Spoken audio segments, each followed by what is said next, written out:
better. Maybe I show you rather than tell you, right? So it starts off with a song that really kind of resonates through me and them, and it's good. Every moment after you make this decision, every moment you say, "Hey, I'm willing to be vulnerable." There's a one I call Fred in my head. I don't know what you I guys love call that. your guy, right? Right. There's a voice in my head that says, well, maybe that guy Anthony is just too much. Oh no, listen, look, it's going to kick in, right? Because look, if you knew how to change, you would have changed already, right? And you're right. Look, if Ooh, there's right, a stinger. right. If you knew how to change, you would. It'd be easy. No one wants to do bad things. No one wants to be ineffective, right? But as leaders, they're being ineffective, and it's the thoughts, action, and behavior of the leader that's causing the organization to be sick. Yeah. Now, if I'm going to take responsibility for that, I'm going to leave knowing, right? Right now, I know those people suck. Those people think they're terrible. I know that, right? They knew that when Right. I walked in. It's not ours for other people, but how do we own our own side of the street? And that's really what you're kind of talking about. Everybody wants to point out and say, change the world. The true You got to question change is, the man inside and the woman and the yeah, yeah. person inside the world. Someone said, everybody wants to go to heaven, but nobody wants to die. Yeah. I'm going to have to do some work. I'm going to have to do some work right now. And the Yeah. work I do, the truth is, the more work that we do and shows like yours that really bring to it people who are doing the work. Sean, Yeah. the books you write, the boldness, the 10 seconds of boldness, one of the best books I've ever written. Are In you that, serious? Thank you. Sean, I have hundreds of books, and I'm telling you that book is a game changer, right? The work that we do in being bold and stepping through our fear, right? You know, uh, My brother, I love you because I was so pissed off that he didn't show up for his funeral. And mm, for the very first time, what you're talking about is this resentment and stuff that we're feeling and the anxiety. There's one word, Anthony, and you know it because you got to the fourth of 12 steps, but it's the ninth step, and it's tied to personal responsibility. And it's one word that scares the living crap out of a lot of human beings, and that one word is forgiveness. And until we as human beings learn to get to a place of complete and utter forgiveness, we will never get to where we want to go. You get the last words. I know you got a meeting going. brother, I love you. Well, hello, ladies and gentlemen. My name is Sean Langwell. I'm the host of the Dare to Be Great, Dare to Be You podcast. This show is designed to basically bring people from all walks of life together to have real, authentic conversations and no fluff, no BS, to roll up our sleeves and just get to know each other. And the reason I started this podcast is because I wanted to be able to connect with people from all over the world, friends, people I don't know, anybody who wants to have a conversation and be bold enough to actually have tough conversations. And I can't think of a better person to have this conversation with you today than my good friend. I've only known him about 4 years and we've never met, but as we were talking before we started recording here, Anthony, pronounce it for me one more time. I don't want Amunategui. We're gonna get that one. Amunategui. Anthony Amunategui is here with us today, and he's a president and CEO. Well, his wife's actually the president. I don't want to screw that up or she'll be pissed off, but he's the owner of the CDO Group, host of Future Factory podcast. I'm not going to get into a whole bio because we don't do that. If you want to do it, here's the website up front. It's cdogroup.com. We may talk a little bit about business, but what we're going to talk about mostly is how to incorporate joy into our life and play the game of life as best as we possibly can. Welcome, Anthony. Thanks, Sean. Excited to be on your show. I love you, man. I'm excited about being on here, and just what you do and who you are has been great. And it's one of these things that we were talking before we got on here, and I didn't realize that you had 7 kids. And I'm going to put this at the front end here, but I would love for you to tell the listeners what you do every time your kid's around to get their morning started properly. Well, it's better. Maybe I show you rather than tell you, right? So it starts off with a song that really kind of resonates through me and them, and it's good morning, my love. Good morning. I love you this morning. You are so beautiful and so amazing. I love you this morning. That's what I meant. Because for my writer Mhm. friends out there that listen to this, there's a huge difference between showing and telling. And I've had to learn that lesson the hard way. So let's put it on to you. I'm not going to ask a whole bunch of questions, but you came up with this topic of the game of life has play. And can you elaborate on that a little bit more, what your thoughts are? Well, yeah, I mean, look, no matter what we're doing, if we look at even our podcast today, right, there is a game that we're playing called podcasting. And in that, we have some agreements, right? If we literally look at it, if we're going to have a great podcast, we have to start off with maybe saying one of the rules might be that we're going to have an even exchange of conversation. We're going to go back and forth with the conversation, right? That may be one of the rules, right? It'd be kind of boring if I did all the talking and and if you did or if you did all the talking, it wouldn't be much of a conversation to listen to. Or one of the rules might be that we're going to engage in each other, and we're not going to sit and stare at our phones or be disengaged or being dragged out of this room into other stuff. I mean, so that's one of the other part of the agreement is we will focus on each other and bring presence to the conversation, right? There might be something that there's some sense of cordialness, but not necessarily without some challenge, right? I think it's okay to be Mhm. challenging and cordial at the same time. So I think as we look at the life is very similar, right? Each of the aspects of our life come with a little bit of a game to play, and starting to understand the rules and the playground that which we play on makes it a little bit more interesting to dissect and to jump into. Well, and it's interesting you bring up roles because that's something that I write a lot about. And I just had best-selling author Jeff Goins come and be the keynote speaker to this conference I did on Saturday up in Santa Rosa, and just hit it out of the park. And to go back to that, he was talking about being able to break the rules, to be bold enough to go out there. And I know that you have that in your DNA, even though I don't know you that well, but just from our conversation. So tell people a little bit of how that plays out, if you could, in your work environment, in your sphere of influence, whether it's employees, whoever the stakeholders are, and the people you're interacting and building relationships and connections with. What does that look like for you? When we look at breaking the rules, let's back up a little bit because I think that that's a fun conversation to have. And a lot of, if you look at Christianity or a belief in God or a belief in community, look, ultimately the great belief in any of these religions or ideas should bring a sense of boldness to them, right? A sense of adventure going forward. Now, some of us have not had that, right? I look at my own life and say there's been places in my life where I was hooked.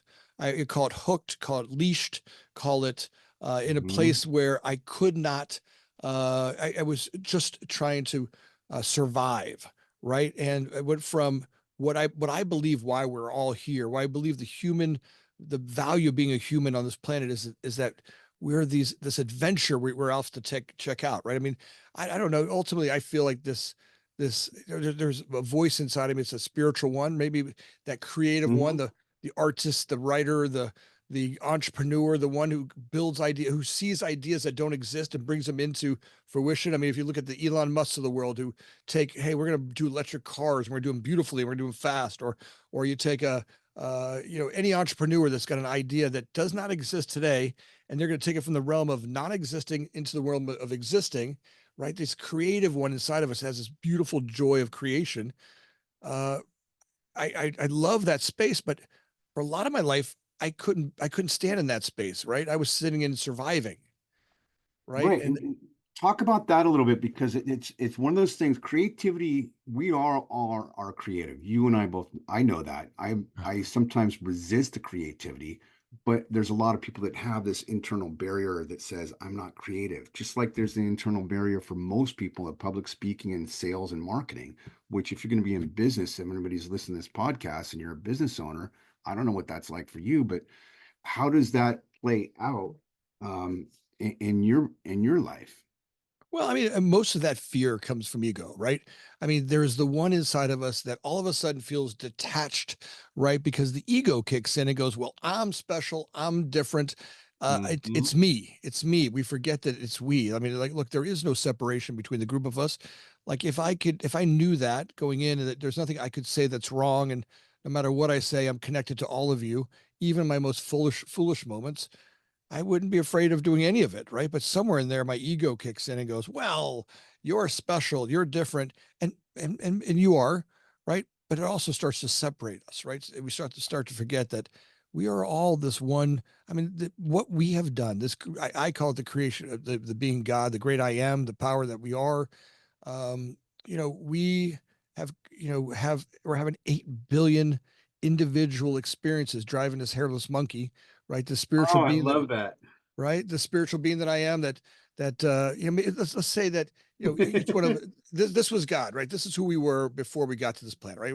We're all inside this cup, right? And we The for billions listeners of holding up in a coffee cup that's just got a couple sips left in it. yeah, all right. So I got a cup. So we're billions of years. We cruise the universe, making planets and all kinds of cool stuff. But we were in we being the being God. Look, let me just try to go back for a second. So my family comes from Europe, and in Europe there is no property tax where they're from. So we own Hmm. property we've owned for 300 years. Now the thing is, we haven't done much with it. I mean, family's got some small little farms on there, but here in our country we have property tax, right? And like here, the property, the buildings I own here, it's about $100,000 a year in taxes for these properties, and it forces me to have highest and best use. Right there's no like not doing anything with this property and paying $100,000 a year out of my pocket. Right, it forces me to do something. Does that make sense? 100%, because it's like what we know from recovery, the gift of desperation, even though it's not desperate, but it's survival, and that lights the fire under your ass, so to speak, to get out there and go do something with the creative gifts Yeah, that you've been you're given. either doing it or you're paying $100,000 for nothing. Like over in Europe, it Right. doesn't matter. You could sit there and do nothing. Now, just why I believe we're here. And this is here. I got this by the way. Last year, this time I was in Nepal. I'm in this silent retreat. I haven't talked for 2 days. I'm up here with these little guys that are about I don't know, all about 4'5", and they're all wearing their pajamas. And I'm up there being silent, and I have this vision of God that says, God's been here forever, right? And because there is no time, my vision is there was no time, and Mm. creativity kind of came to a slowdown. And we, the being God, this cup I'm holding up, right, that what I'm holding up, said, "Hey, we need to create something, do something different." And we created this playground called Earth. And on this Earth, we created, and this is a vision I'm having while I'm up there, right? And we created this hairless monkey that we're going to drive around, and it's born with a timer, right? We're all going to die. We're born knowing we're going to die. And it forced us to get really particular about creating stuff, right? And this being knows it's going to die and it wants to have some offspring, and it's their driver inside of us. Death is our ultimate driver. Knowing that we got to get some shit done, or we're not going to leave anything for our children. It's the ultimate driver. Or Sean, like this feeling of desperation. I better get some stuff done before I go, and it's Well, different. and yeah, and I mean, just that was the main impetus when you had me on your show last week when it's going through editing, and even previously when we're talking about 10 seconds of boldness. I wrote that book, and I shared it with my editor. I said this one line: I don't want to have any regrets before I die. And that's the heart of what you're kind of talking about here. And it is. And how many of us get to this place where I mean, I don't know how old you are, it doesn't matter. But once you get past a certain halfway point, that becomes even more realistic. So why wait until we're at the halfway point is kind of what I hear you saying, right? Yeah, well, like the gift of death Yeah. is that it you better get some pep in your giddy up. A Hmm. little giddy up in your pep over there. Get your feet moving, or you're going to be dead, and that's not going to happen. And there's this one of us. Maybe it's the ego. Maybe it's survival of our genes. Maybe it's the prehistoric one of us that wants to have it continue. We want to get something done to leave some sort of legacy or something for that group, right? We want to see our offspring survive. And I don't know, I have this vision that was the benefit of having the human, right? Why don't we live forever? Well, because we wouldn't get much done. We procrastinate, kind of like what was happening before we created Earth. And look, I don't know if any of that stuff's true, or if I'm just sitting up on a mountaintop with these guys in their pajamas and having this all, when you don't talk for 2 days, your brain starts making some stuff So up. this was total silence because I could. Total silence. Total. When I say silence, you're sitting up there. You can't even look at anybody. No gestures. No nothing. You're in total silence. And now, look, it's also that comes with its own little caveats, right? I mean, it's kind of cute when those guys were saying, "Look, you Americans, you're all addicted to doing things," and I'm like, maybe right. There's some sense of doing is a little bit of addicting behavior, but we look at our country, right? Well, look what we've done in the last 250 years on this planet, on this in this country. We've done some amazing stuff. I mean, look, we've done some amazing. We done some dumb things. Yeah. Listen, we've done some really Yeah. stupid things, but we've also done some amazing stuff, right? I mean, we've grown in the wheel and computers and food supply. Now, maybe we all wanted a hamburger for $1, but maybe we realize we probably can't eat too many of those hamburgers for $1, right? So there's some learning that comes with the growth, Sean, right? Like all of a sudden we learn that we can't necessarily, some growth, some new ideas we will learn are good and some are bad, and we'll continue to be that way. We're going to have some good. Now we can't shun ourselves for the growth. So the game that we're playing, and I think the game that we talk about is that there is a gift in the creativity. Now the game is to start to peel apart, peel away all that's holding us back, right? If ultimately who we are is a creator, right? The God in each one of us, right? I can see the God in me and the God in you. And as we Mhm. bow to each other, if that's the gift of being a human, right? We're these ultimate creators, maybe the gift is to figure out what's holding us back. What is it Right. that's holding us back? And there's lots of books you've probably read all the same ones I have about that too. But this whole process, the Eightfold Path, and I haven't studied Buddhism that much, but there is the Eightfold Path, and one of the paths is all life is suffering, which is kind of what you're talking about, peeling those onion layers back so that you can eventually take a look in the mirror, not see instead of the finger pointing out there, which you and I have heard many, many times, there's three pointing back to us, taking personal responsibility for this. But it's what I hear you saying is more than just taking personal responsibility. So let's go back to the cup. You've got some liquid in there. You're on the top of the Himalayas. You're Yep. sitting around in pajamas, not being able to talk and not even be able to look at people. So what download from the universe, collective unconscious, or whatever the heck we want to call So it, God came to you? so imagine I have this imagination that God has been here for a long time. For a second, try to go back. Just for a second, try to imagine forever. I mean, I don't know if we can get that comprehension. Just here, audience members, see if you can try to figure out forever. I mean, us go back 100 years. You guys can go back 100 years. We're going to go back. Let's go back to World War II, maybe World War One. Let's go back to the 1800s. Let's go back to let's go back to 4 or 5 thousand years ago. Maybe we can get into early man. Let's go back 20,000 years, and we go back to where humans just start to be able to break free from the other animals, where we start to get conscious behavior, where we start to get some sense of storytelling, where I could go, Mhm. the plants are over there. Good food. We start to do finger painting in the caves. Go back 40,000 years ago, where we just start to really, go from, differentiate ourselves from the butterflies and the monkeys, and we start to, humans as we know them today start to break out, right? Now, but let's go back 1 billion years. Let's go back 2 billion years. Imagine this being God. I have this sense of this being God's been here forever. And maybe, and I want to say bored because I don't know how gods could be bored, but a sense of, a little bit of maybe boredom. This is play. This Right, is my right. playground. Let's see what they do if we put a bunch of people on this small blue planet and start them here, and let's see what kind of fun they have. This is a Well, so maybe Sean, what the vision is, we create this hairless monkey and we just put just a drop of the spiritual being in each one of them, right? So there's that dichotomy of having the animal, sex, food, love, vows, ego, right? There's that part of us, right? And then there's that one inside of me that's spiritual, that loves and cares and wants to be part of it. I mean, we all feel like I want to belong. I came from belonging. We were all one. We were all God at one point, and each one of these little animals has a little piece of God, and we're now having our first human experience, a spiritual being, that one inside of us that's the creator, the lover, the one that wants to be belong, the one that knows that we're connected to all that is, and we're having our first ever human experience. Now, look, I know this is foo-foo, and I'm not. Look, by the way, audience, I'm not trying to take you off some path and have you all sit here and eat lemon peels and do yoga. But I want you to get is that there's some sense of, all right, why do I feel this way? Because I can feel both sides of my being, right? Hmm. There's the one inside of me that is a lover, a creator, a passionate man that knows that we all want this. Every man I ever meet, and I've been around this world several times, and every man I meet, every woman I meet, we all want this very similar ideas. We want to do better. We want to ultimately, at a core level, we want to do better. Now, do we always do better? No. I look at my life, and I've been plagued by addictions and plagued by things that have me hooked or behaviors that are not serving me.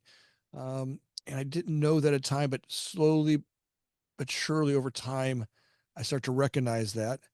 And the other beings called God support me and go, hey, we're worried about you.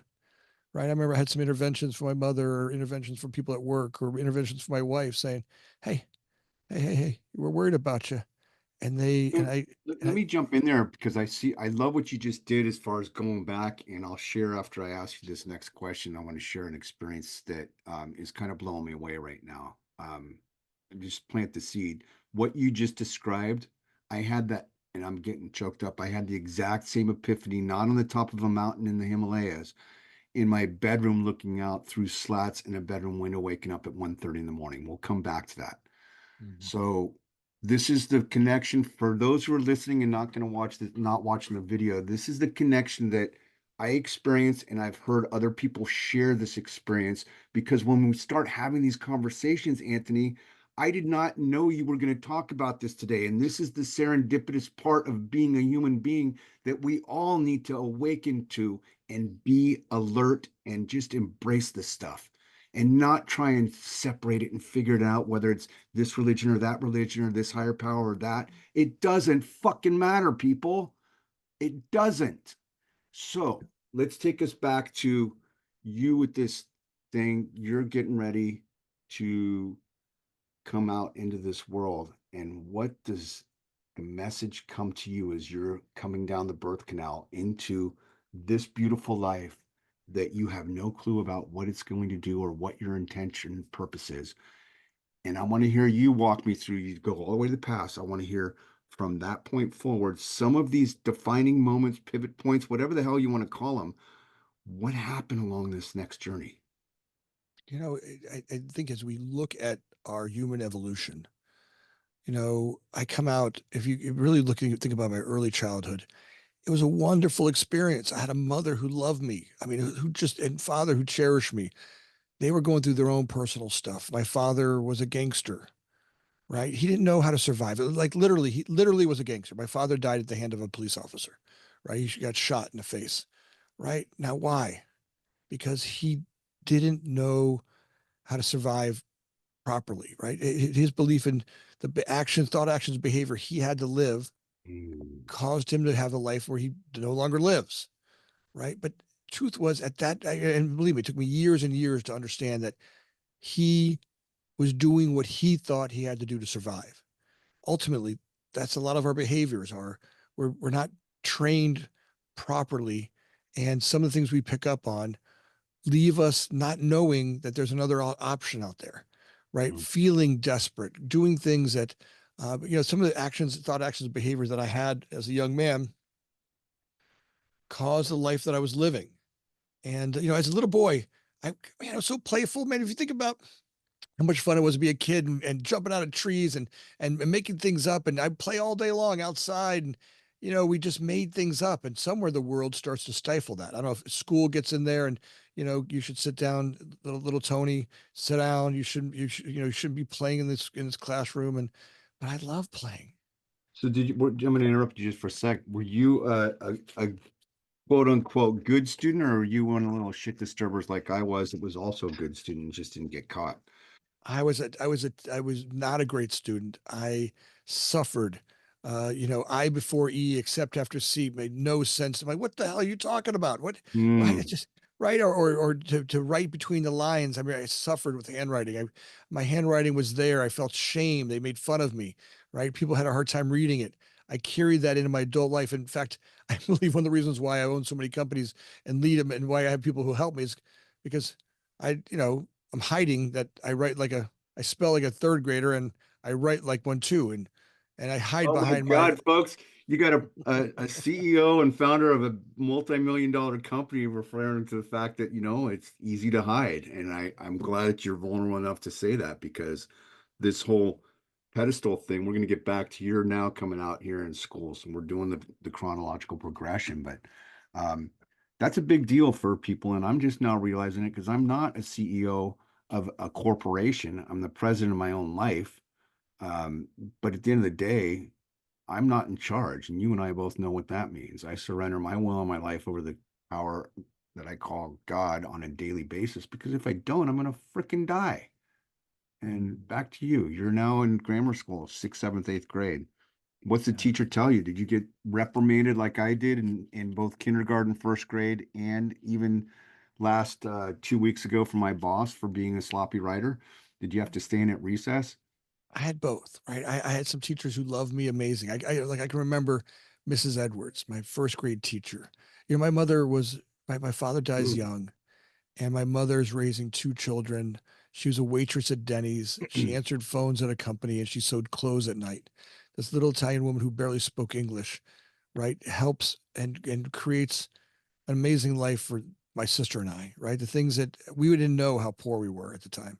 Had no idea, right? She sent us to private school. Here, Sean, you'll love this one. My mother paid for my elementary private school until I was 18. I remember the last day when she wrote her last check, right? She paid $25 a month for years, for 18 years, or maybe I don't know, it was by 17 years of my pre-K three through my elementary school to go to this private school to give me a shot at having to be around a well-educated young man. Now, was I great at it? Nope. Did I suffer through school? Yep. But there was something about having a mother who loved me dearly and gave me so many great gifts that ultimately I break through school and those things I suffered with become my winning formula later on, right? The Hmm. the part where I Repeat that, Anthony, just because that's something that people, and I write about it, and you and I mean, we talk about it, and there's this thing that I can't be, and I gotta be perfect. And then it's like, no, fail a yeah. whole bunch, and then you figure it out, right? Yeah, the truth was all those things I failed at, right? I'll give you one. Let's get real, right? One of the places where I suffered the most, I remember being on the playground with as a little kid, and I go to this private school with all these rich kids, right? And I'm a little Mm-hmm. poor kid. My mother worked at Denny's. She never could buy me new pants. She would sew all my pants. Imagine you're a little kid and you love sliding around everywhere, right? I had holes in my pants almost every day, right? You weren't allowed to have holes in your pants at the school, and my mother would have to sew on patches every single day, right? Now, imagine being this little kid and you're on the playground and other kids got brand new pants. And I've got these pants with just, patch after patch after patch, and someone's making fun of me. I have been defending I am not poor since that day on the playground. Sean, if you would go out to dinner with me, and for years, I would never let anybody buy dinner. I've earned lots of money and worked hard. And one of the things I've been defending is that little Tony on the playground, that little boy Tony on the playground who got made fun of. And I've been trying to prove to the world I'm not poor. Now, through some therapy and some work and some real gift of that winning formula had me become an entrepreneur and make lots of money and be very successful in business, right? But imagine that characteristic of going out with great, beautiful friends of mine and never letting them pay the bill, and them wanting to pay the bill, right? And them, me just because of my me defending that little boy Tony would get in the way. Now, over some time and some therapy, I get to look at it and go, hey, people want to support as well. They want to contribute, and you're taking that away from them. And I Yeah, didn't, and it's I couldn't predicated in handle it. it's shame. It's shame-based stuff, and there's people all over the world that do this, and I'm sitting here baffled by you telling your story, because I've never heard as much of your story as you're sharing right now. The amount of similarities, it's quite frankly, it's mind-blowing. But One thing that I've noticed too from a lot of books that I've read is there's a pattern here, folks, and this is the Dare to Be Great, Dare to Be You podcast. And we have these conversations to help inspire and encourage and uplift people who aren't yet at a level that is sewing patches on their jeans so that they can fit in, even though they're a dirt poor kid with a bunch of rich kids because mom's going to scrape by 25 bucks a week to pay for school until 18 years old. That's a sacrifice. That's a mother's love for her child. And you're here and you've been defending that you're not poor for so long. And that's my biggest obstacle right now. And it just, I don't want to be poor. I was in that same boat. And how do you, so coming out of that, now you're very generous and keep going. Almost to a fault, but here, almost to a fault though, right? I mean, Yeah, you get to the point where we you can't let overcompensate. right. You overcompensated, right? It became, the winning formula was, hey, I learned how to make money, right? I learned everything I had to do to become a great entrepreneur and made lots of money, right? And making lots of money has been a wonderful gift, right? But then on the other side of it, when you're going, hey, you don't have to show people you're not poor anymore. People get it, right? So let me That's interrupt you there for a sec because there's something that just chaps my ass and I want to hear it from you yeah. too. Um, People who come from this, and I see this, I see it in rooms, I see it all over the place where people who I'm self-made, and there's that pride and ego that gets attached to it. And then it becomes a greed cycle and the exact opposite of what their upbringing is. And I don't know why I'm learning. This is something I can go back to my coach and therapist about because it just pisses me off. How somebody who comes from such a dirt poor background can be such a greedy, self-centered, egotistical, you know what, and not be generous and not be grateful. But you're not that guy. So, how do people, and this is just a direct call out to whoever's listened to this, and then we'll get back on track to the story. What advice would you give to help people to help them actually learn how to connect instead of being greedy, selfish bastards? Well, isn't that what was happening to us, right? Whenever we were poor, right? People were Yeah, perpetrating their stuff and shame onto us, and they were making themselves feel better by putting yeah, a poor kid down, right? There was some yeah. And we're gift doing it in in reverse, right? right, and now all of a sudden it's a learned behavior, right? Because remember, as a little kid, right, we come out, we're golden, right? We don't have this. We want to share, and we let other kids play with our toys, and we play, and somewhere we learn that behavior. Like all of a sudden, we learn, those kids that laugh at you because you look different, or those people who because you're Yeah, poor, or because socially economically you're not there.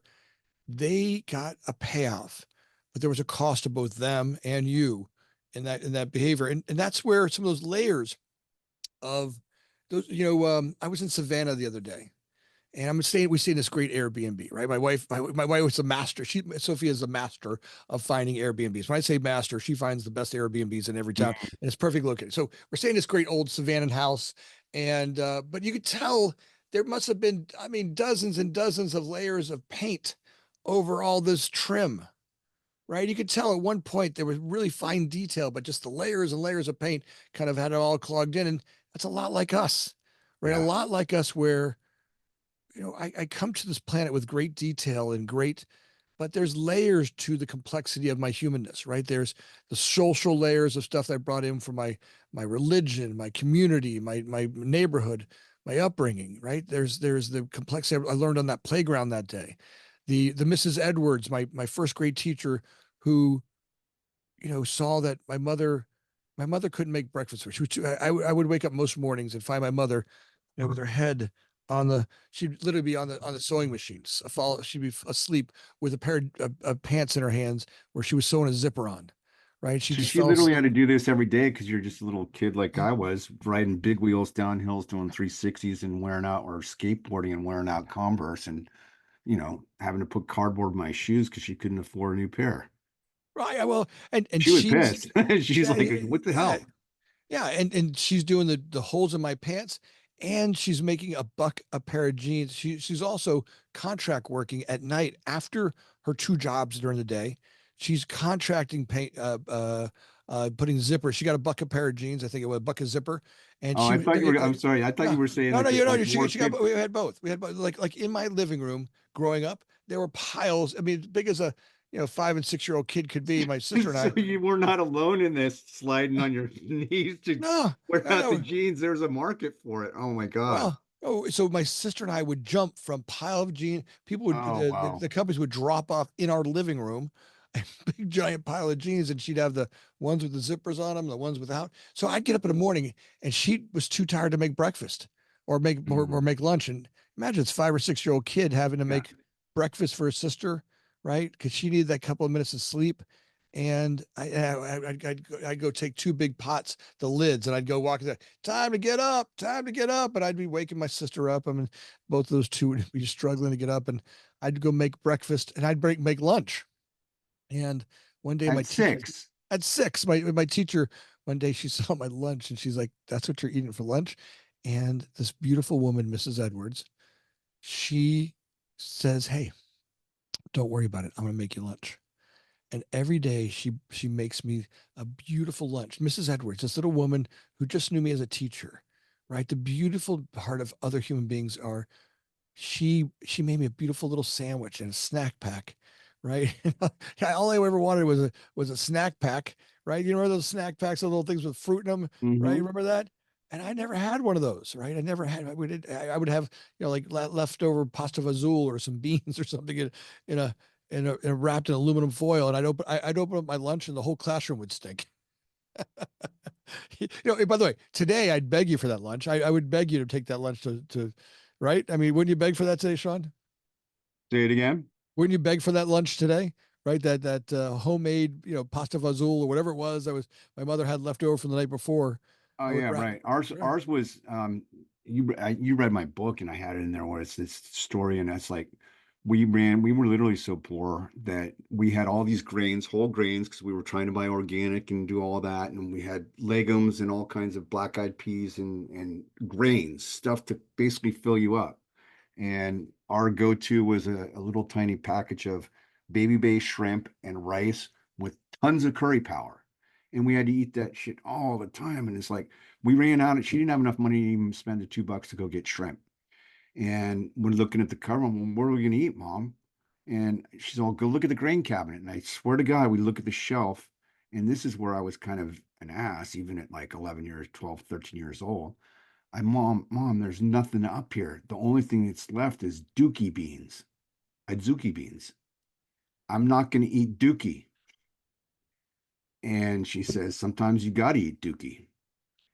And, that was her story. But yeah, if I'm starving, I'm going to do that and I'm going to eat. And we never went more hungry than that. And that's not a slam on my mom because your mom did what she had to do, just like my mom did, right? That's Yeah. what mothers do. That's Yeah. why we are here on this planet, going back to that time that you came out and you got to this place. And now here you are. Walk me through getting out of middle school into high school. What was that like for you?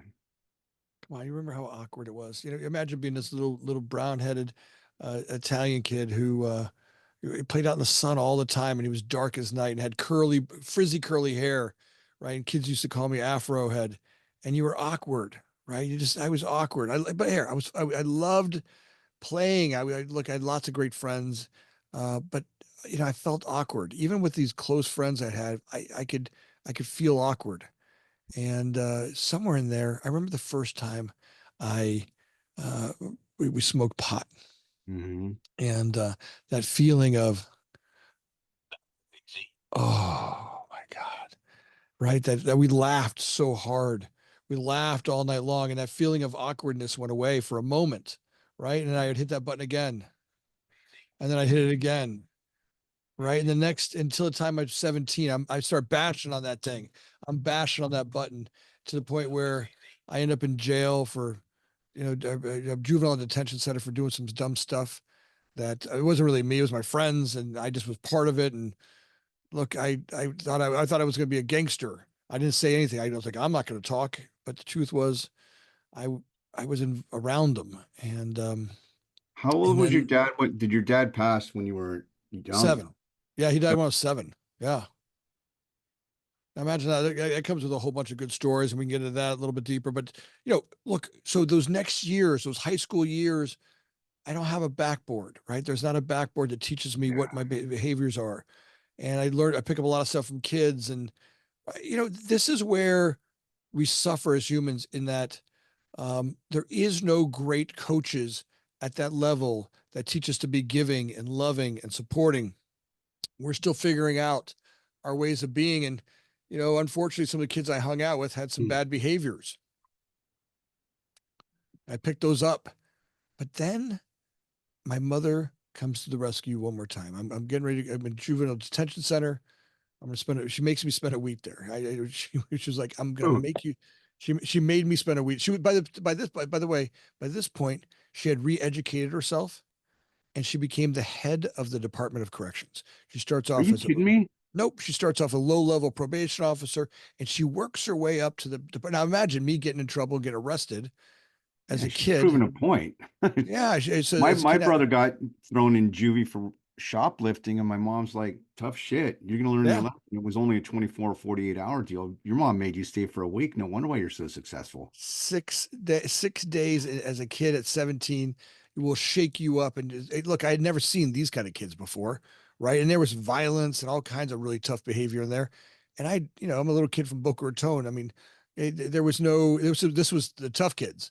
And I come out of there and I stop all that drinking and some of the drug behavior. I go to rehab, and the gift of coming out of there was that creator comes back out, So you right? went into rehab the first time at like 17, 18 years old? 17 years old. 17. I was 17. I spent 17 to 28 sober, right? I go through this amazing period of my life where I grow again, right? Sobriety at a young age was a wonderful gift. I I I grow as an entrepreneur. I go back to high school. I become a straight A student. I become captain of the wrestling team. I become the president of DECA. I really get involved. Look, I loved learning. I just didn't love learning the way they were forcing me to learn. Right. Mm-hmm. When I got to that place where I could learn and play and look, like wrestling for me was such a wonderful sport. Look, I had this coach who took a great interest in me and saw something in me. And, again, another beautiful human being who uh, pushes me, does not let me get away with it. And by the way, I wanted to be pushed. There was one inside of me that couldn't wait I got up every morning at 5 a.m. And remember back then we had those Walkman? I had a crappy Oh old yeah. knockoff Walkman and I had the Madonna tape, right? I would listen to Madonna halfway out every Which morning. one? Like a version or which Yeah, one? I think it was like a Virgin, right? It feels like that was the right one back then. But look, that's part of that life. So, we look there and go, all right, for the next 11 years, you can see my business life blow up. I become a director at multiple companies. I moved to Chicago. I go from Blockbuster Video to Discovery Zone to multiple companies. I go to Boston Market, Einstein Bagels, Au Bon Pan, Panera Bread. I grew really, really well. And somewhere in there, I lose focus on the thing that was making me most successful, which is sobriety, Mm. right? I decide that, I went to a funeral with my boss from Boston Market, and we were in the parking lot, and he breaks out one of these little pot things, right? A little one hitter. And all of a sudden, I'm smoking pot again.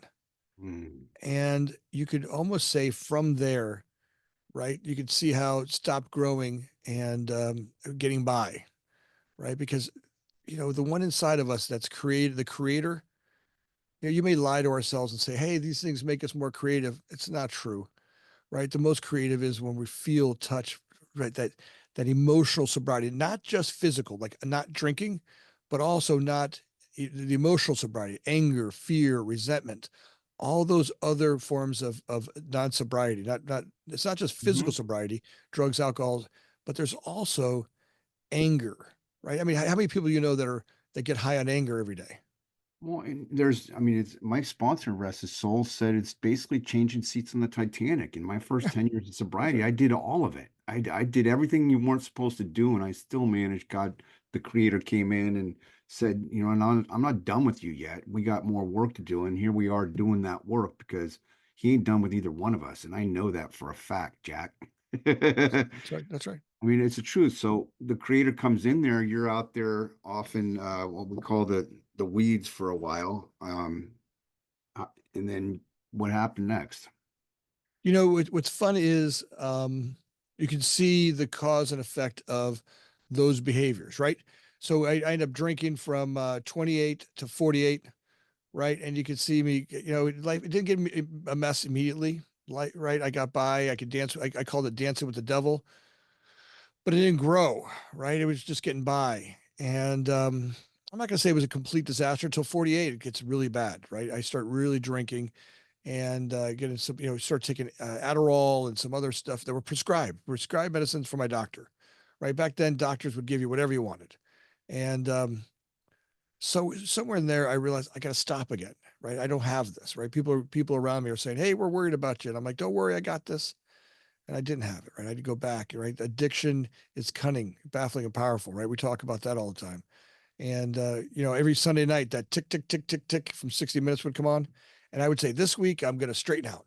And Mm, Monday night, I'd be drinking again, right? And I would sit there going, I can't believe I did that again. So I know you guys are out there suffering that, you're stuck in that pattern of you're just trying to get out. I just had to get I had to get off the merry-go-round. yeah. So somewhere I woke up and I say, I don't have this. There's this little glitch, Sean. It was like, you had that little glimmer of hope that said, I don't have this, a little bit of knowledge and knew that in that moment, I knew I didn't have it. And I immediately called my insurance company and said, I need to go to rehab. I'd So done there that just before. there was no white lightning, no big thing, no Nope. car crash, no DUI. It's just the epiphany because you already had built up 10 years of exposure. So like a lot of people say, in recovery, if you go back out, which happens frequently, but overall, you're working the steps and doing the program, as you and I both know, it sticks.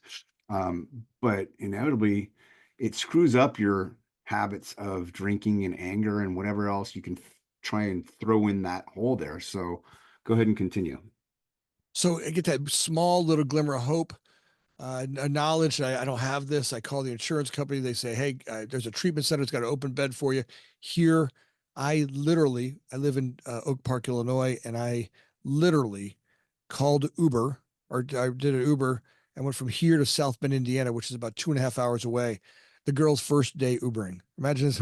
I'm her second ride on the Uber, right? So I get the treatment, and believe me, it's a completely different type of treatment center than I had ever experienced before. But it was a group of Scientologists, and Wow. look, it was different than I ever heard. But truth was, they were loving people that help people get sober, and I felt it was a gift. They had some, and I went in there, and I all I knew is I wanted to be sober. I knew I wanted to get off that playground.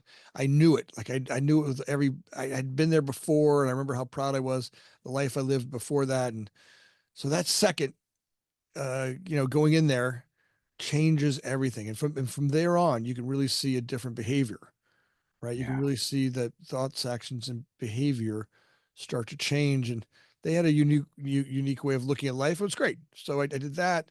As we get actively involved in some other 12 steps work that we do. And, what's fun about being sober, and this is what I talk to people about all the time, is I want to do better. I may not do better every day. There are days where I have good days and bad days. But truth is, I want to do better.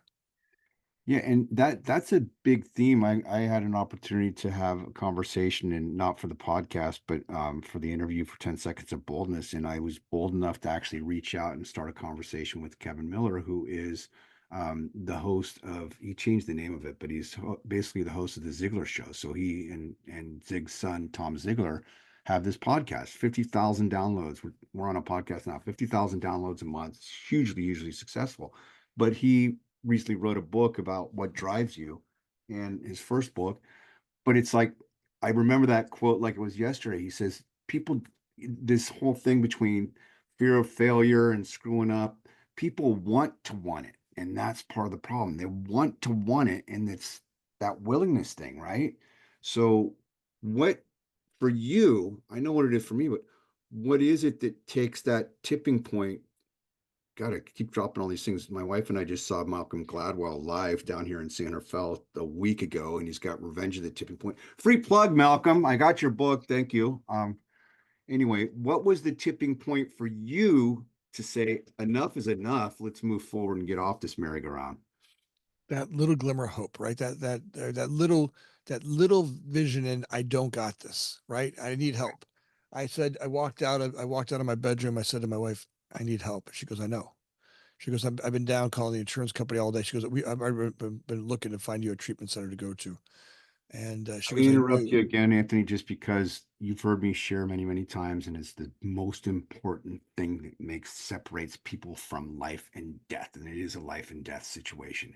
It's being humble and hurting enough to not say, I got this, which is what you were saying, because you knew you didn't got it. But in sobriety, people still think they got it. And that goes back to our original part of the conversation, this ego driven life that we have in this externally based thing. But you asked for help. That is something that keeps you on a playground of life. If you don't ask Yeah. for help, you're not going to have a playground to play on. Hmm. Sean, I don't know if, how we describe that moment. Folks, if you're out there and you get that moment, take it, right? Very few of us get that. A lot of, people who are in drinking and drug addiction don't get it and they die addicts, right? And they die with this light inside of them.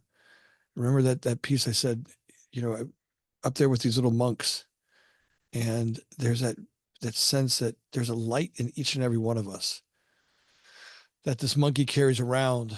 And for a second there, I realized my light was out, and I get this moment to go, and I really feel, had I not gone that day, had I not gone in the moment, right, the next thing would have happened is cunning, baffling, and powerful would have kicked in and talked to me to keep going. Right. There's that cunning part of us, that baffling part of us that has the addict or alcoholic talk himself back into this is normal behavior. Right. Right. It was right. Like something that talks us into, yeah, it's A completely disease normal. talking, it's Yeah. a disease. And that's the only disease that you and I've heard this before. If you've been around as long, you've been around a while to hear it. It's the only disease that doctors know that tells you you don't have a freaking disease. It's cunning, baffling, and powerful. It's literally insane. And, we show up there insane, and we're able to have some God shot or whatever you want to call it, that glimmer of hope. And that's literally, use a biblical reference, it's the mustard seed. It's the size of less than a mustard seed. And sometimes that's all that we need to separate us from where we are now and where we want to be. And you got there. And You get lucky at that. Or you get a lucky. We're lucky. I think we get that. I call it God instance, all that stuff, Sean. Now we start to work on that. Now the work kicks in, right? Because now this is where I want to really drive a little bit more of our conversation and get into it. Because the game right now, there's a game, and sobriety comes with a game. Now 12, if you're in the 12-step program, there is, to me, one of the most ultimate games that's ever been created, right? When you look at look, I figure out I have a problem, I start to have awareness around, I'm going to do something around it, I take action, right? And I know that, so when I take action and follow somebody else's way of doing this, and that might be in your business life, right? You may have an insane behavior as a business leader. Call yourself, you're a great leader, but your company's not growing and you're having a hard time with it, and you keep reliving the same stuff over and over again. Somewhere you might get that little shot that says, "I'm willing to change something," but you get a small little window. I don't have this. I had it with the board. I got asked to be on a board of directors last week for a nonprofit organization. And, I met with them, for a couple of years over time. And they were like, hey, and I said, I'd like to come join your board, but they've been really, really a tough group of people to break through. And about a week ago, I got a call and they go, we need help. We don't have this. mm, We're messing this up. And I sat down with them on Sunday. I said, look, how vulnerable you want to get? And they're like, we'll do whatever it takes to be vulnerable. I go, look, I brought in business coaches, and to make change isn't necessarily fun. I promise you. no, it's not. It No, sucks. it sucks, right? To face that I'm accountable, that my thoughts, actions, and behavior are causing the life that I'm leaving today comes with a sense of, ugh, right? Hmm. It sucks, right? To think that I'm causing what's happening here, right? And that's a really tough position to stand in. Like, I am the owner of this. Now, without it, there's no agency, right? If I blame my mother because I grew up, she worked at Denny's, or if I grew up, my father died young, or like if I blame all those people outside of me, I have no agency. There's not much I can get done. But when I start to look at, all right, how do you speak? How do you talk? How do you work out? How do you treat your body? How do you show up at the office? Right. When we were sitting there looking at this charity, and these two are exhausted. When I say exhausted, they're exhausted. They've been working. They're spinning the plates, and they're the plate spinners, and they're the camera guy, and they're the light. They're trying to do all. They're the actor in the act in the movie. Mm-hmm. They're trying to control everything, and it's not working, and they're resentful at everybody else and those people, and they're looking outwards, and they're saying those people are terrible. And I'm like, no, no, no. Let's remember, there's no agency as long as those people suck, right? If we look at it and go, all right, how could we be a cause for this? And if you want to play the game, you're going to step into. And so I go, look, before we get started here, we're going to play a game, and only if you're willing to do that. Because you can remember, on the back side of this, I don't want to hear that I'm picking on anybody, right? I'm not. Right. But we're going to look at the thoughts, action, behaviors, and go, what could be possible if something else was possible? So I I we start to work on looking at this great organization, right? This organization has been around for 60 years. It's helped thousands of people. It's brought light and wisdom and change for amazing people, and it's starting to die. Right? They can't even make their rent. They can't pay their taxes. They can't. There's all kinds of problems they're having financially. And imagine they've been around for 60 years. And we started to look at it and sort of pull these ideas together. And by the time we walked out of that room, there was hope. Mm-hmm. Now, when I do work, when I go look at my thoughts, actions, and behavior, right? When I go look and go, all right, let's take an inventory, right? I really believe that we have to take a larger inventory for them than the couple of days we spent this weekend. Um, when we do this inventory of, all right, these are things that are happening, and we speak them out loud, right? We get to see them, right? And then I get the list of, all right, what's our part in that? Mm-hmm. Right? How could it be that I'm not asking for? I ask people to come help me, but I don't give them the playground to play in. I don't give them the parameters, or I make it confusing. Or how could I be shooing these people away when I want all this help, but I don't really bring them in to do. Well, yeah, you're backing the dude that's the puppet master that's playing the actor, director, and the producer and everything else, and That's, that doesn't work. that's right, right. So that becomes this whole um, problem. So now we move ourselves into, we have some things to work on that started over the weekend. Now there's agency. All right, great. And we literally started right there on the as people were So was coming. this just this last weekend you did this? This was yesterday, the day before. Oh my gosh, this is Yeah, fresh. Great. yeah, yeah. And Real life. we were playing on the day before. They had some people coming in, and we literally just pulled them out of the entrance of their place and go, hey, can you come in? We want to do a little. Are you open for helping us out here? We're doing a little experiment. Are you up for it? And these are people. These are patrons of the charity, and the people that's been supporting this charity. And we said, hey, what part would you, if we offered you to get involved and help out here, what would you do? And the first woman said, look, every time I walk in here, it's kind of gross. The front door is kind of a mess. The bulletin board's a mess. I'd love for this front entrance to be way more inviting. I'd be happy to design it and be in charge of making that happen. I mean, would you be willing to put together a budget and a timing and a schedule and bring people on and a committee? Would you be responsible for the entire committee of it? She's like, I'd happily do that. Right. I love this place. I want to be and the lady, the two people, the two folks I was working with were like, well, they say that, but they won't. Well, no, no, no. Here, where could that? What? How could that? How could we be at fault for that? Right? If I kind of got into their shoes and said, how could we be at fault for that happening? Where in the past have you people wanted to help? They say that they want to help, but we make it so hard for them to help that they don't want to help. Right? And you can start to see how the thoughts, actions, and behaviors of the leaders weren't inspiring, right? They actually turned out those people's candles. Now, this So woman that let's what let's pause there because I yeah, don't want to miss this point. yep, So you've got a leader situation, and people who are listening to this, it's going to be pushed out there to leaders. So there's a cross, this is 360, this is blind spots, this is a lot of stuff that I hear you, just to reiterate what you're talking about here, listeners who may not be familiar. You're talking about the fourth step of a 12-step program and taking a fearless and personal moral inventory and using that in a business sense. That's what the 12th step of those That's 12 right. steps is, practicing these principles in all our affairs and taking that out into the world to use it as a tool that can help benefit them. And the tool is not pointing the fingers at somebody else, but taking personal responsibility and being vulnerable enough and authentic enough to tell the truth with you, to trust you to turn this around. But you're basically doing a needs analysis on a very deep level with this construction client, correct? Yeah. Now, look, when we go look at this, remember, every moment after you make this decision, every moment you say, "Hey, I'm willing to be vulnerable," there's a one I call Fred in my head. I don't know what you I guys love call that. your guy, right? Right. There's a voice in my head that says, well, maybe that guy Anthony is just too much. I know. Listen, look, it's going to kick in, right? Because look, if you knew how to change, you would have changed already, right? And you're right. You look if Ooh, there's right, a stinger. right. If you knew how to change, you would. It'd be easy. No one wants to do bad things. No one wants to be ineffective, right? But as leaders, they're being ineffective, and it's the thoughts, action, and behavior of the leader that's causing the organization to be sick. Now, Yeah. if I'm going to take responsibility for that, I'm going to leave knowing, right? Right now, I know those people suck. Those people think they're terrible. I know that, right? They knew that when Right. I walked in.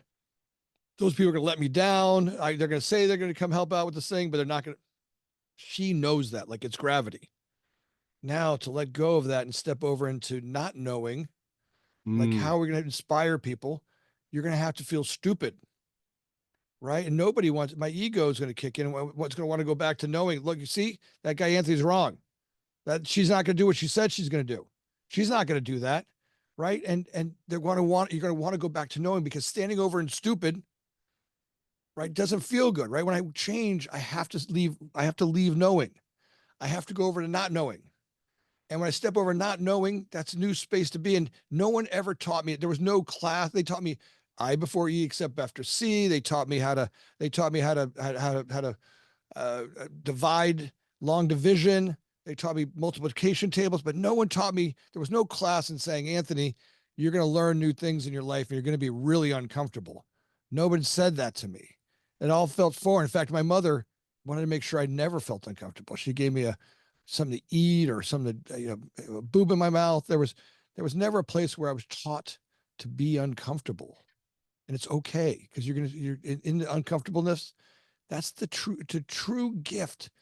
If I could give every entrepreneur out there, is feeling awkward, feeling uncomfortable, Mm. standing in a place that you don't know, but getting up every day, 3, 2, 1, legs over the bed, putting your sneakers on and going out there and doing what you got to do for your organization.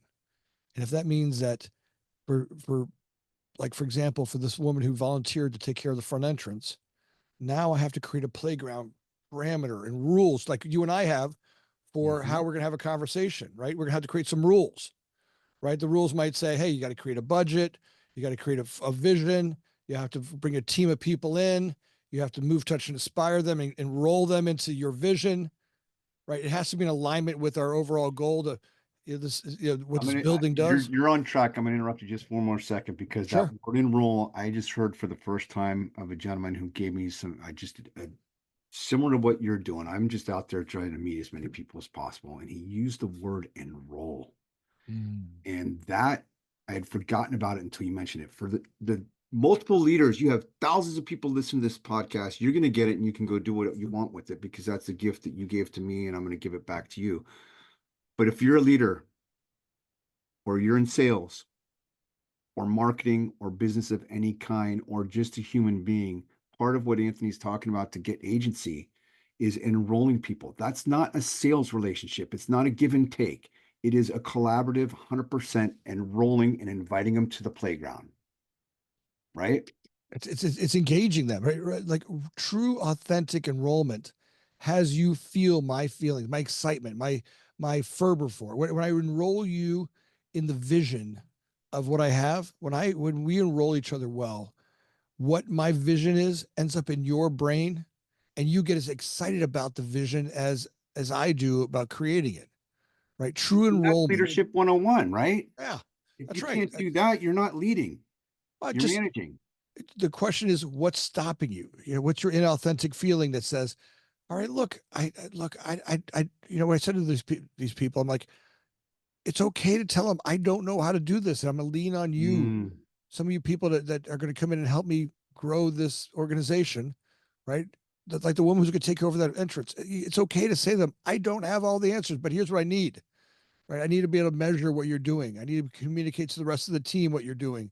We need to understand what you're doing so that, we understand as we're going through this, it'd be really painful not to understand what you're doing and you just kind of going haphazardly through this. right. Right, the front entrance of this building has to be functional, has to be safe. These are the playground rules.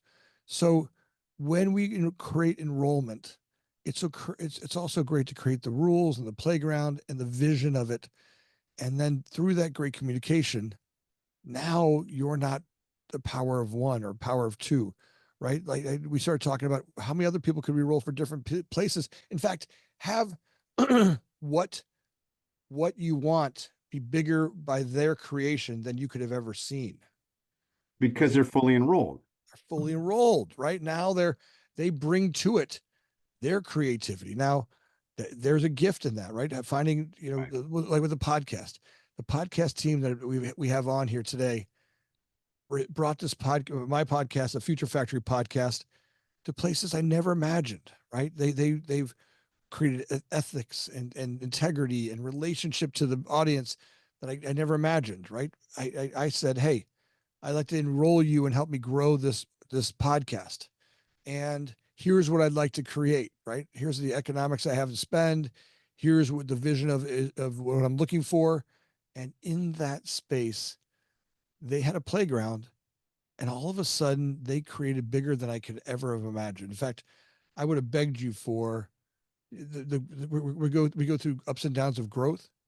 I would have begged you a couple of years ago for the problems I have today that I have to fix. I mean, look, all growth comes with a little bit some ups and downs, Mm. right? All right, growing the idea, right? No matter what happens, you got to know that if you're going to grow it, you have to walk across some broken glass, and you have to Mm-hmm. jump over the chasm of barbed wire and fire. Yeah, look, that's growing ideas come with discovering and failure, and that's part of the growth. Yeah, you Yeah, have there to. is no certainty in any of it. No, there is no. People like to think, do you think that there's people that actually love to still uh, BS themselves that there is a degree of certainty if they have a good enough plan? I'm going off topic for a sec. I'll No, get no, I'm with you. I just try to there.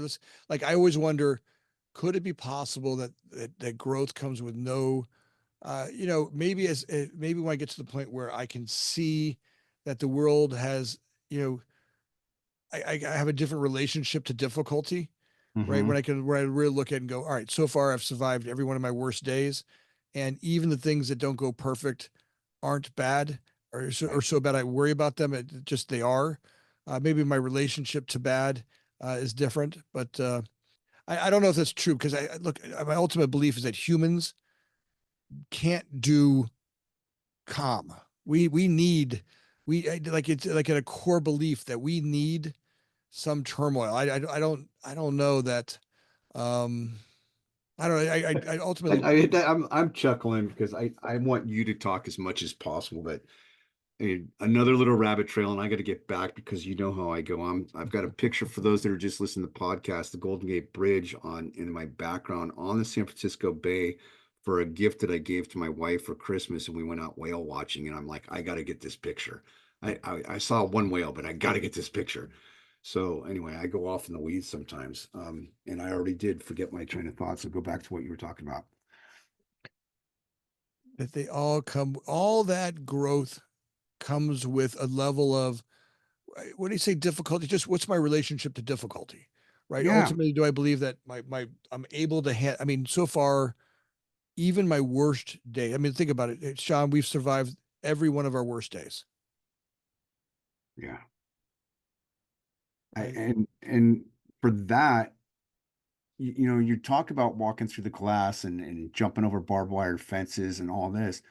That's part of the cost of it's part of the pathway to go back to what we started talking about. Go back to the top of the mountain. To be that one drop, we understand that we are part of the drop. We are all part of the same ocean. That's where I was trying to go with this water analogy here or metaphor. Um, that ocean is made up of billions and billions. Like, who knows? I have no idea how many drops are in the ocean. Do you? I don't. And it doesn't matter because for the ocean to supply what we need, we have to be able to have a better relationship with not only the ocean, but with ourselves and with other human beings. And that's not always easy to do, not always easy to admit, not always easy to whatever. Yeah. Sean, the creativity of a human being in this game of life. I mean, it's kind of like the game of chess, right? You know, but some people say that there are infinite numbers of moves that you can have in a game of chess, right? There's just the complexity of the game comes with this. It's just immense number. I believe the same thing comes to creativity as humans. That as many drops of water as there are in the ocean, the human, the spiritual one of us inside of us, that spiritual being that we are, comes with that many different things that we can do. What stops us? The thing that stops that relationship to the billions of drops in the ocean of ideas is stuck in the fears, anxieties, the resentments that in that attachment. You know, the one of the things that Scientologists at that treatment center used to say is that every single thing you've ever seen in your life, you have stored somewhere. And your inability to see that means there's something to work on. And it's part of the human condition. We're spiritual beings having a human experience. That's been said. It's cliche, but it's honest God's truth. And what you're referring to, if I hear you correctly, correct me if I'm wrong, is that we have this attachment. Humans don't do calm, you said. Humans don't do calm, and we have this attachment to the extremes, this and that. And because I'm in process, I'm not going to put it back on me for a sec, but the book that I'm working on right now, the working title, my wife said, that doesn't work, but I'm not going to share it. But the point is, there's this polarity in our culture, and the polarities are part of this planet. And when I started doing the research here, you're talking about our internal resistance to this, Anthony, but it's what keeps it in orbit. If it's all over here, we go spinning off into space and we don't have a planet to live on. So you need the yin and yang, you need the plus and minus, you need the black, you need all of it for the entire infinite universe that we have no idea how big it is to stay in some kind of equilibrium. So how do we do Mm. that as humans? Back to you. You know, I think that I need both, Okay. right? I need I know I need a sense of security, right? Like I need to know where my keys are going to be, right? Right. I like knowing that every morning I wake up and I want to go drive my car, I have a key rack, right? I like to know that my bills are paid, my electric's going to turn on. I love certainty, right? There's a sense of certain part of certainty I need, right? That comes with a fundamental foundation that makes life stable. My bills get paid. I don't have when I was a kid. I only paid bills that were red or things were getting shut off or had gotten shut off. That came with Ew. a right. That came with a whole insanity, right? And there's something about certainty, knowing that I can get fed, I can get stuff. There's something about that. But just as much as I need that, I need uncertainty, right? I need a challenge. Like there's one inside of me that needs to climb a hill or mountain or try something new or travel someplace I haven't gone. That in that part of it, people say, hey, I want to retire and do nothing. I'm like, baloney. Ask anybody who's Right. retired and done nothing, who've been an achiever before. It's insanity, right? You go insane. There's still now. Maybe I don't want to work like I did in my early years, but there's something about the human condition that needs to be pushed up against something, right? There's a little bit of that one inside of me that needs a little bit of pressure. If it's not there automatically, I will manufacture it, right? I will cause some drama, right? I always laugh Oh, when don't people we say, all do that? yeah, I look, if I don't have it, I'll create it. Hmm. I'll mess up the relationship. You know, so I have to watch out for my created drama. Now, I think you can do it. You can create drama in a healthy way. Look, go push myself in the gym, find meals I can do better, find characteristics of my behavior that I want to change, right? Those are positive things that I'm pushing myself there. But I can do it just as negative too. I could cause drama in my relationship, cause fights with my wife. I can get in and I can drive I can cause as much stuff negatively as I can. Either way, my body needs something to push up against. What that is something that we have to look at. Like I'd like a little bit of a challenge, a stretch, a positive thing to grow against. But Well, and using a biblical reference, I don't know what it is, but iron sharpens iron. Every personal trainer or coach or anybody who wants to do this, they sometimes take it to extremes, but it's resistance makes us stronger. that's right. And Right. it's about this our relationship to resistance and our relationship to certainty. And I love hearing you say this, that we aren't all this or that. That's right. That's part of the balance. That's what keeps it. We're not supposed to be all here or all here. We can live in any of this. Sometimes we can live in those simultaneously, which is In mind simul blowing because how yeah. can you be in that? Well, you can. You can be thinking one thing in your head, but your physical presence here is doing something completely different. If you've ever, to use an illustration, we're on camera right now, and for those who watch the YouTube video later, we'll be able to see this. But you ever say something in the words that come out of your mouth, but your face says something completely different? That's what I'm Oh, talking about. my wife is the queen of that one. Uh, no, yeah, absolutely, right. Your body, your face, your expressions are saying something completely different. In fact, that happens a lot, right? I'll say one thing, but my thoughts, actions, and behaviors are saying another, right? And So, that creates this pull internally because we're trying to do something that we want other people to hear and we want to be loved and liked and approved and belong. But what we're really feeling inside is this scared little boy on a playground with tore up jeans in a private school that mom had to save money for so that I could go, so you could go to school and be able to get the education. And I'm bringing it back and forth for a reason, Anthony, because perfect. it's easy. And in this conversation we're having right now is quite honestly blowing me away. And I'm so appreciative. We're going to go until you're done. So continue. Well,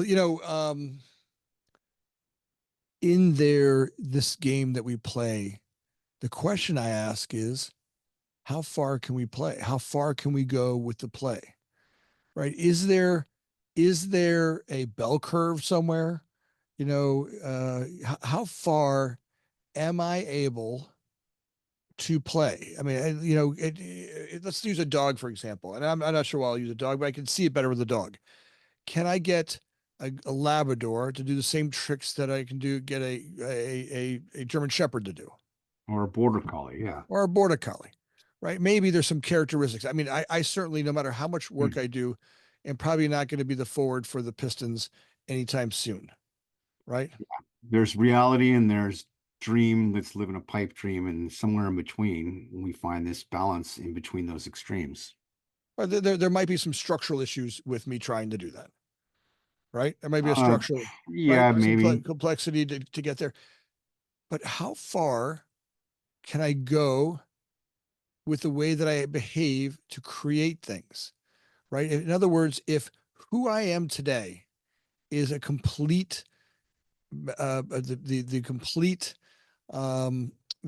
picture of all my thoughts, action, behaviors that I live, right? If who I am in the life that I'm leading today, the things I love, and the things I don't love, right? Both Hmm.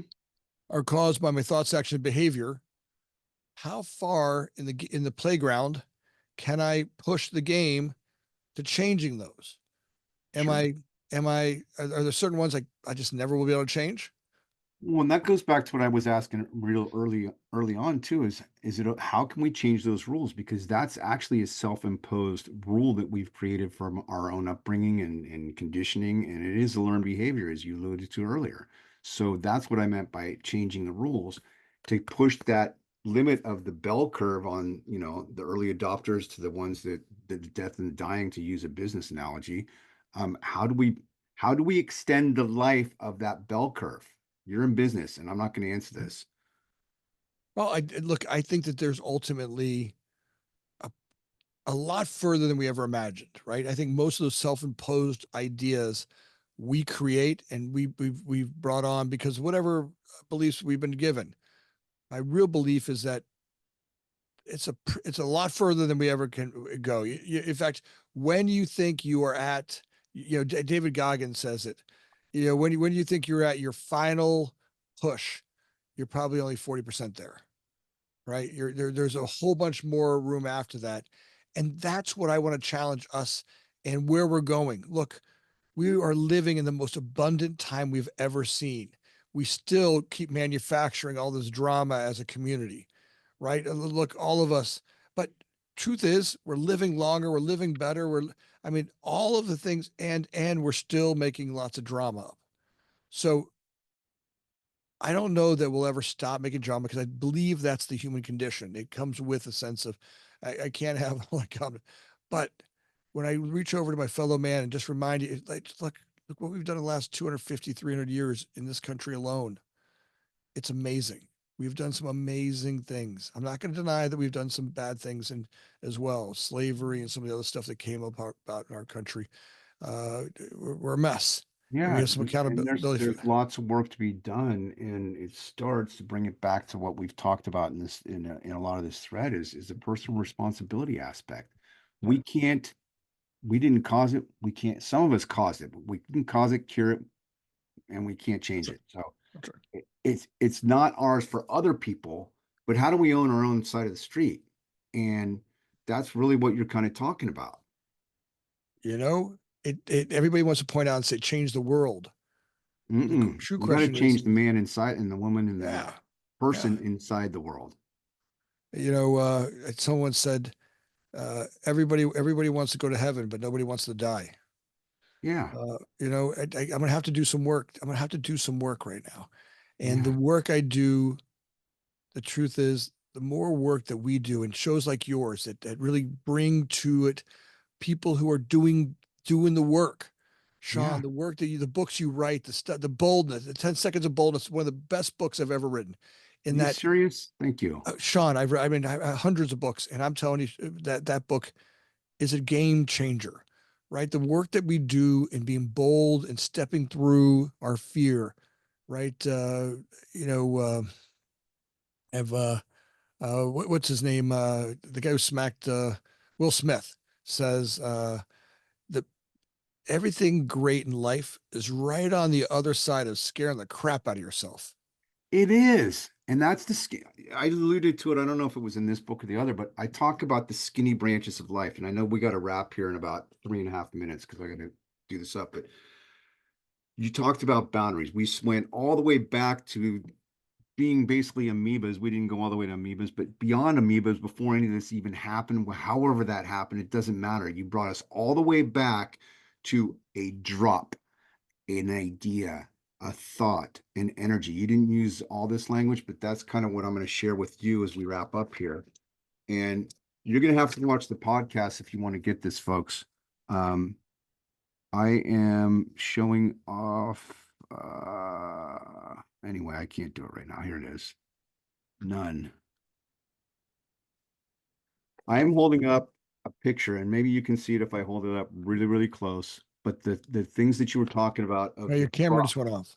oh, the drops, the coffee cup, one drop in an ocean. And I had this epiphany of all of us being connected. And it started with streetlights. This isn't Matthew McConaughey's green lights. I just happen to have this where there's 7 streetlights outside my window. And the streetlights, I kid you not, like you had the experience up on the top of the mountain of not talking to anybody. Nobody was saying a word to me, and they started glowing. And what I got out of this is that we all are one. And the first one on the far left was God. And the one next to that was my father, who I've made amends to for the final time, because he said, son, I love you. Mm. It's okay. I love you. And the next one next to that was my stepfather, who taught me all the stuff that you read about in this book you love, 10 Seconds of Boldness. And the one next to that was my grandfather. And then it was my father talking to my deceased brother, who died in a car accident in 1999, and him telling my brother, I love you, because I was so pissed off that he didn't show up for his funeral. And Mm. for the very first time, what you're talking about is this resentment and stuff that we're feeling, and the anxiety. There's one word, Anthony, and you know it because you got to the fourth of 12 steps, but it's the ninth step, and it's tied to personal responsibility. And it's one word that scares the living crap out of a lot of human beings, and that one word is forgiveness.